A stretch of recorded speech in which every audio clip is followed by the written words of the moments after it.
Sekarang kita kembali ke negeri Yaman. Kembali ke negeri Yaman. Dan kita tutup dengan pertemuan kita dengan ini teman-teman sekalian. Yaman tadi sudah masuk agama Nasrani kan? Nanti kita akan jelaskan teman-teman sekalian dan kita tutup dengan pertemuan kita dengan itu. Bagaimana agama Nasrani akan dihilangkan oleh kekuatan Persia. Sehingga Yaman menjadi wilayah kekuasaan wilayah Persia. Dan bagaimana wilayah Yaman masuk Islam. Kita tutup dengan itu insya Allah. Setelah Abraham mati tadi, sebelum dia berangkat, dia sempat menunjuk anaknya yang bernama Yaksum. Yaksum ini anaknya Abraham. Sebentar, anak pertama namanya Masruk dulu.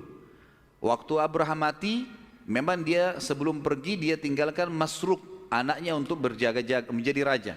Waktu dia mati, otomatis Masruk jadi raja. Berjalan kekuasaannya seperti biasa.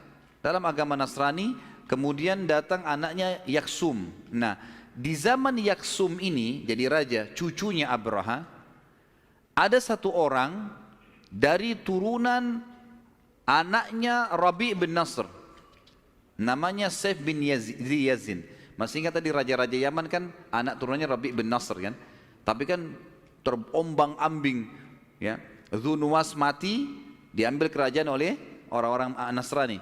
Nah dari turunannya Zunuwas, raja yang tadi mengaku sebagai Tuhan, tapi kakek-kakeknya kan tetap agama Yahudi. Ada satu orang namanya Saif bin Yazin. Orang ini di zaman Yaksum muncul. Saif ini teman-teman sekalian, dia mulai berpikir bagaimana mengembalikan kerajaan kakek-kakeknya dulu. Dia mau supaya orang-orang Afrika ini keluar semua nih dari Yaman. Harusnya orang-orang Yaman yang berkuasa. Dia mulai berpikir kira-kira bagaimana jalan keluarnya. Lalu kemudian dia berpikir untuk mendatangi Kaisar Romawi. Pergi dia ke Kaisar Romawi. Jauh dari Yaman pergi ke utara Jazirah Arab. Sampai ke Kaisar, dia minta tolong, dia sampaikan kalau dia salah satu keturunan raja di Yaman segala. Tapi Kaisar ini menerima dia dengan dingin. Ya, dalam bahasa Arab dikatakan dengan barit, ya, dingin. Dia tidak dihiraukan oleh Kaisar. Kenapa? Karena dia sedang minta tolong Kaisar menyerang orang Nasrani. Kan Najasyi kan Nasrani, penguasa sekarang Yaman orang Nasrani, satu agama, masa dia mau serang? Ditolak sama dia nggak mau. Lalu kemudian dia beralih ke salah satu pimpinan Arab yang memang pimpinan Arab ini sama-sama dia dari turunan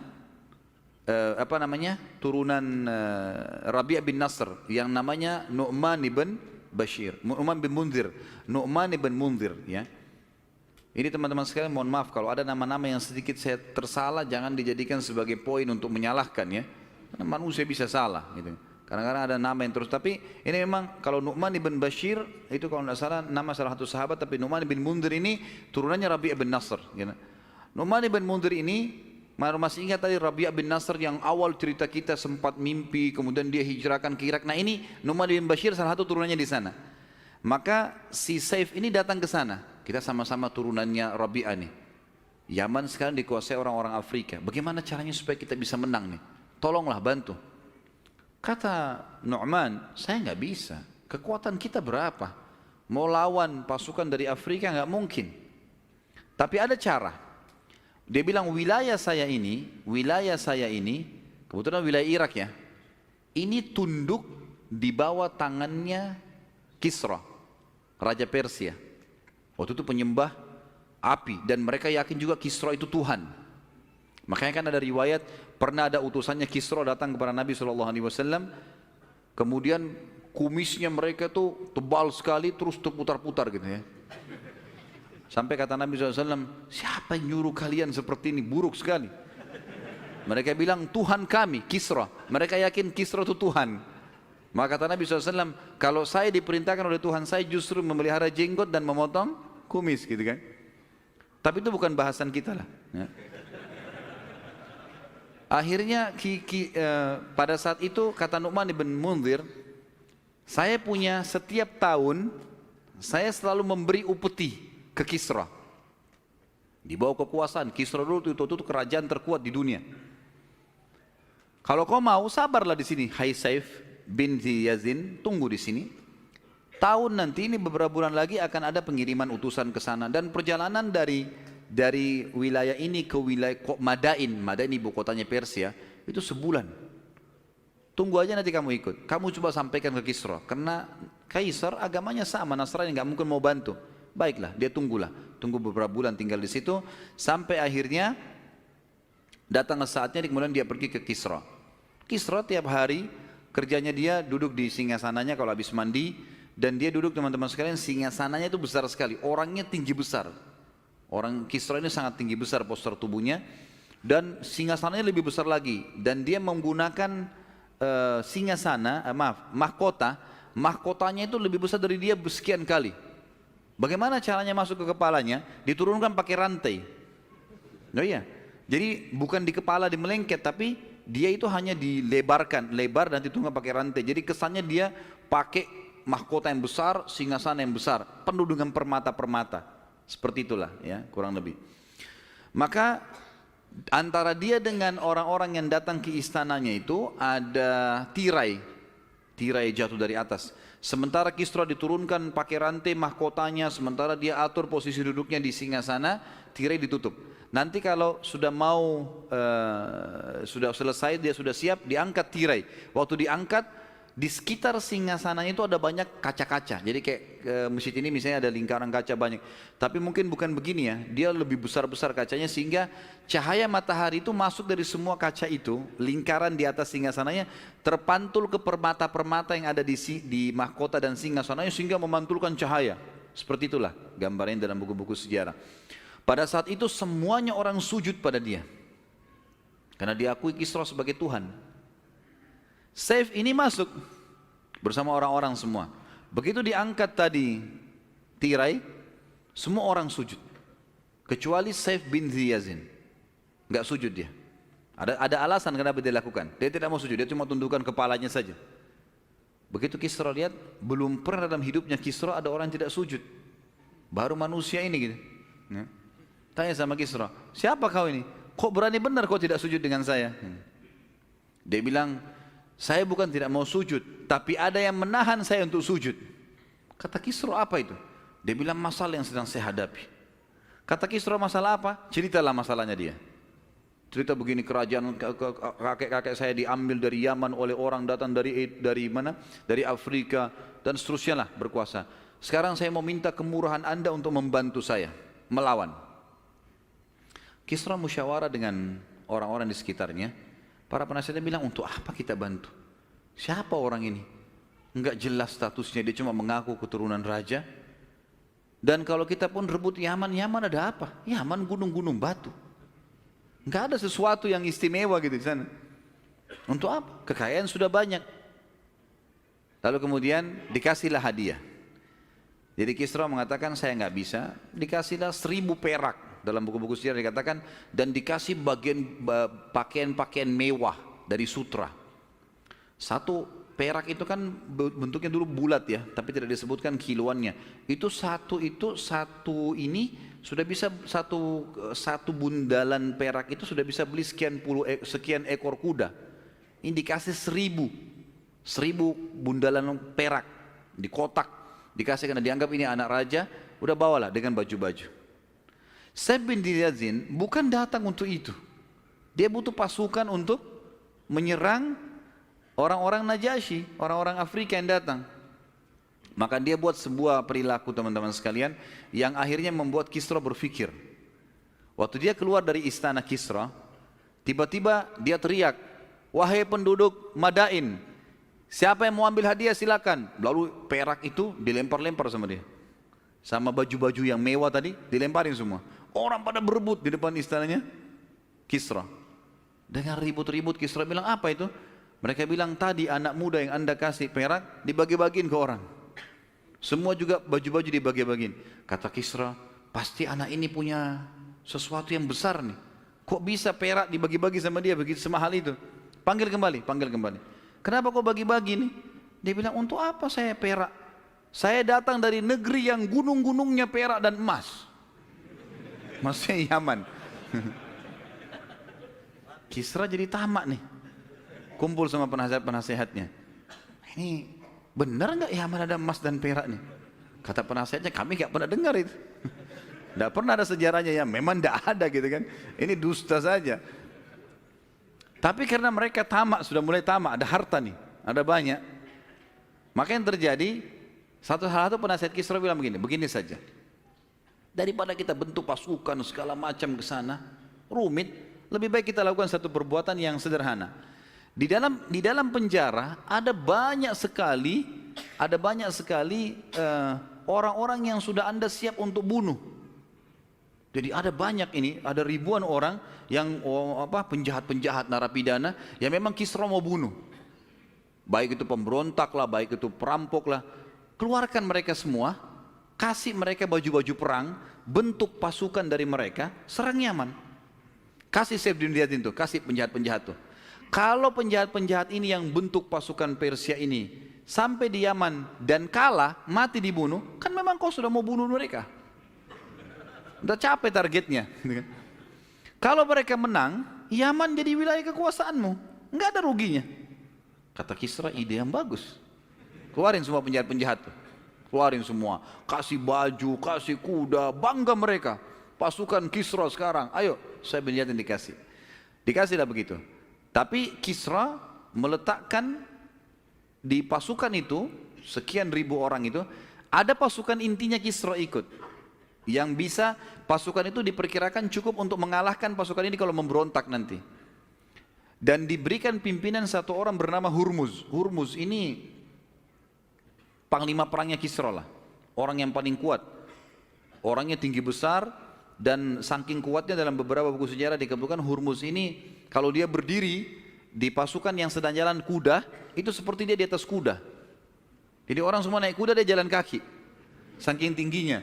Dan dia punya busur panah, itu talinya tidak ada yang bisa tarik kecuali dia, karena kerasnya. Jadi orangnya sangat besar, tinggi besar, ini jadi pimpinan. Pergilah ke sana, pergilah ke Yaman. Jalanlah pasukan ini, tentu saja dari Persia, muter, masuk ke Jazirah Arab, sampai masuk ke Yaman. Masuk ke Yaman, di Yaman ini si Yaksum tadi, cucunya Abraha dengar. Jam berapa azannya? Insya Allah kita selesaikan. Pertanyaan nanti sekalian malam ya, karena malam nanti ada lanjutan tema kita. Bisa ya? Atau nggak usah bertanya? Tahu bertanya? Ambil ilmunya pulang, amalkan, mati masuk surga. Gitu. Baik. Pada saat itu teman-teman sekalian, si Yaksum ini dengar kalau ada pasukan Persia datang. Dia juga bentuk pasukan. Ayo deh, perang sekalian, perang. Yaksum ini juga orangnya tinggi besar. Kebetulan karena dia merasa dia raja di Yaman, dia naik ke atas kudanya, kemudian dia menggunakan mahkota. Di tengah-tengah mahkota itu ada seperti kotak yang menutup antara dua matanya, itu permata warna merah. Kalau dalam buku sejarah dikatakan yakut ahmar, batu yakut yang berwarna merah. Itu ciri khasnya dia. Begitu pasukan bertemu, Hurmuz berkata kepada Saif bin Ziyadin, mana rajanya Yaman nih? Kata Saif, saya tahu. Dilihat dari tempat agak tinggi kejauhan, dilihat itu sana. Yang naik di atas kuda, yang di antara matanya ada batu permata warna merah. Kata Hurmuz, baik, biarkan saja. Saya akan memantau si raja itu, pasukan biar berperang. Dari jauh, dari atas gunung, dilihat. Kalau si raja Yaman itu, si Yaksum tadi, sudah pindah dari kuda ke bagal. Bagal ini teman-teman pernikahan antara kuda sama keledai. Biasanya cuma dipakai ini dalam istana. Bagal ini kayak hewan-hewan istimewa gitu ya. Ini juga tidak bisa lari cepat. Biasanya orang pakai raja-raja di sana di taman-taman istana. Tapi raja-raja biasanya kalau ikut perang, memang dia siapkan kuda untuk melarikan diri kalau memang ada apa-apa. Bagal ini dipakai kalau dia rasa dia sudah menang. Rupanya pasukan untuk berperang, si Yaksum pikir pasti menang.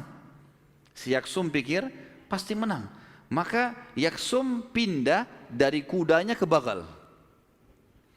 Lalu Saif bin Ziyadin mengatakan, hai Hurmuz, dia sudah pindah dari kuda ke bagal. Karena sempat Hurmuz bilang, beritahukan kepada saya kalau dia pindah dari kudanya ke bagalnya. Dia sudah merasa aman. Maka waktu pindah, kata Saif, hai Hurmuz, dia sudah pindah ke bagalnya.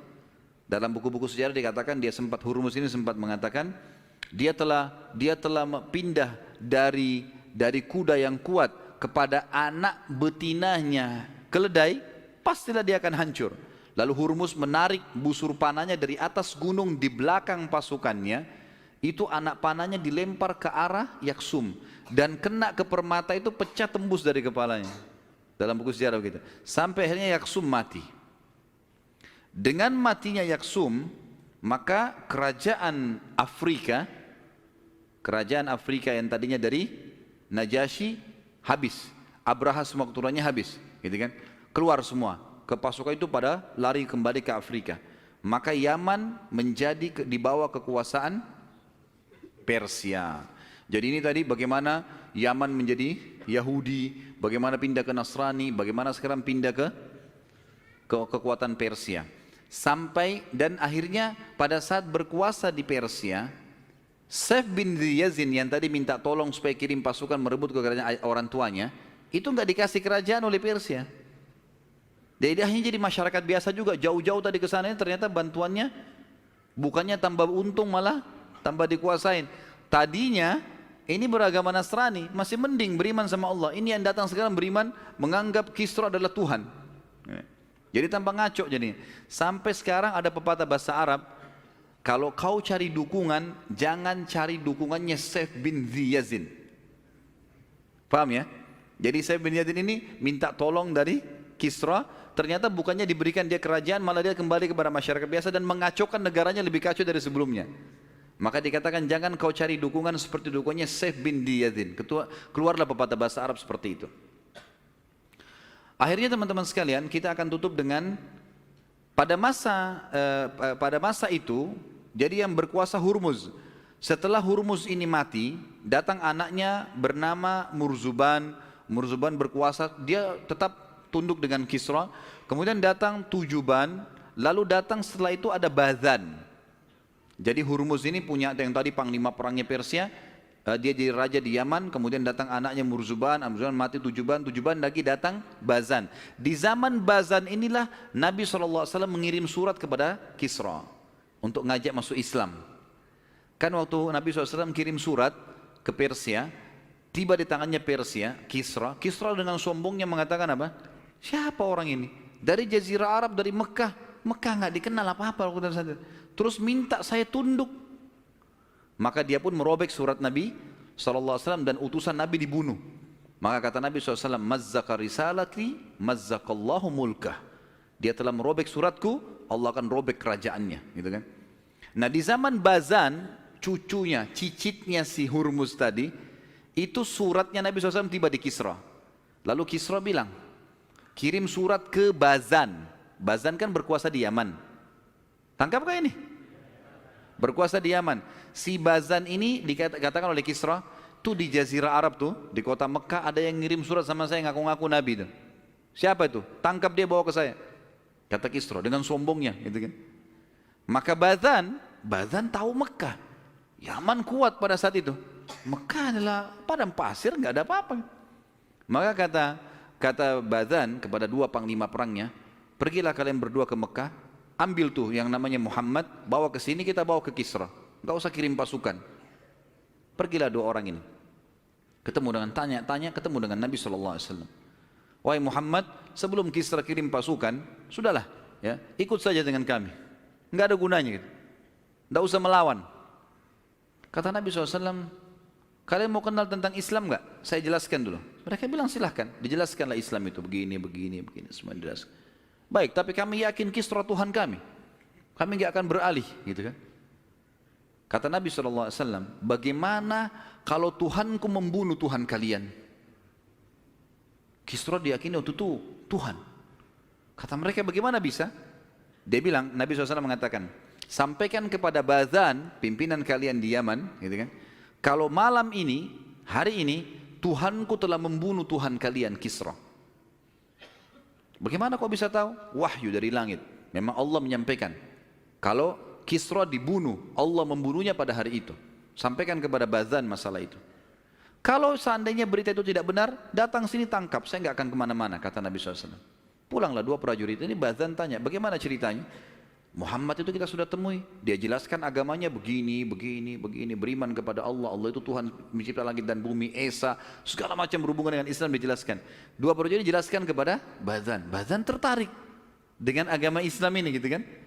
Lalu kata prajuritnya, dia bilang, Muhammad mengatakan, kita tentu mengatakan sallallahu alaihi wasallam, kalau Tuhannya telah membunuh Tuhan kita Kisra kemarin. Kebetulan dari Yaman waktu itu menuju ke sana, ya perjalanan sekitar 2 pekan, ini sudah dibunuh pada saat itu. Dan dari Madain ibu kota Kisra, itu kalau menuju ke Yaman 1 bulan perjalanan, jauh sekali. Maka kata Bazan, dari mana dia bisa tahu itu? Katanya dia bilang wahyu. Kata Bazan, kalau betul apa yang dia sampaikan, kita akan beriman pada dia. Karena tidak mungkin ada yang tahu berita zaman dulu, nggak ada alat komunikasi, bisa tahu tiba-tiba itu bagaimana caranya. Tunggu, sebulan kemudian, jadi sebulan setengah setelah kejadian itu, maka datanglah informasi dari Madain kalau betul-betul Kisra mati di malam itu. Maka Bazan dan seluruh pasukannya, pasukan Persia waktu itu yang berkuasa, masuk Islam. Dan Nabi SAW mengakui kerajaan Bazan. Mengakui kerajaan Bazan. Ya. Dan pada saat itu Bazan meninggal dunia, sampai meninggal dia dalam keadaan Islam rahimahullah. Kita tidak katakan radhiyallahu anhu karena tidak sempat bertemu dengan Nabi SAW. Karena definisi sahabat adalah orang yang bertemu dengan Nabi, melihat dengan mata kepala, atau bersalaman, ya, atau berhadapan langsung. Seperti Ibnu Ummul Maktum, buta matanya, tapi beliau datang dan bertemu dengan Nabi SAW, interaksi langsung. Maka dikatakan sahabat. Tapi orang yang beriman pada Nabi SAW di waktu Nabi masih hidup tapi tidak pernah bertemu langsung, dikatakan tabi'in. Makanya Bazan dimasukkan oleh para ulama dalam kategori tabi'in. Dan setelah Bazan meninggal, datang anaknya namanya Syikhir, dan Syikhir ini akhirnya juga sama, tetap dalam keadaan Islam, dan seluruh wilayah Yaman pada saat itu masuk Islam. Jadi bukan cuma sekedar pasukan Persianya, tapi masyarakat Yaman juga menjadi Muslim pada saat itu, juga menjadi Muslim. Sampai muncul seseorang yang bernama Aswadul Unsi. Aswadul Unsi ini sama dengan Musailam al-Kadzab yang mengaku sebagai Nabi di zaman Nabi SAW. Di akhir hidup Nabi kan ada 2 orang yang akhirnya diperangi oleh pasukan Khalid bin Walid radhiyallahu anhu ajma'in. Sahabat-sahabat ini mulia, mereka menyerang Aswadul Unsi dan Musailam al-Kadzab. Awas Aswadul Unsi ini dia yang membunuh Syikhir, anaknya si Bazan tadi yang sudah masuk Islam. Dia membunuh Syikhir, kemudian dia mengaku sebagai Nabi dan dia memaksa Yaman untuk mengakui dia sebagai Nabi. Tapi setelah itu dikalahkan oleh pasukan Khalid bin Walid. Kemudian kembalilah beriman kepada risalah Nabi Muhammad sallallahu alaihi wasallam. Dan alhamdulillah sudah selesai tema kita siang ini, dari masuknya Yahudi di Jazirah Arab, Nasrani, kemudian bagaimana hancurnya pasukan gajah, kisah tentang Abraha dan Iryad, pasukan Najasyi masuk, pasukan Persia masuk, dan terakhir bagaimana Yaman, ya, yang merupakan tadinya memang basis kekuatan-kekuatan militer ini masuk Islam. Dengan masuk Islamnya Bazan, dan sudah kita jelaskan sampai anaknya Syikhir pun diakui kerajaannya oleh Nabi sallallahu alaihi wasallam. Dan insyaallah nanti malam kita akan lanjutkan kisah kelahiran Nabi Muhammad sallallahu alaihi wasallam, tapi ada rentetan histori sebelumnya. Seperti masalah kisah Qusay bin Kilab, kisah salah satu keturunan Fikhir atau Quraisy. Lalu kemudian kita jelaskan panjang lebar tentang Abdul Muttalib dan seterusnya.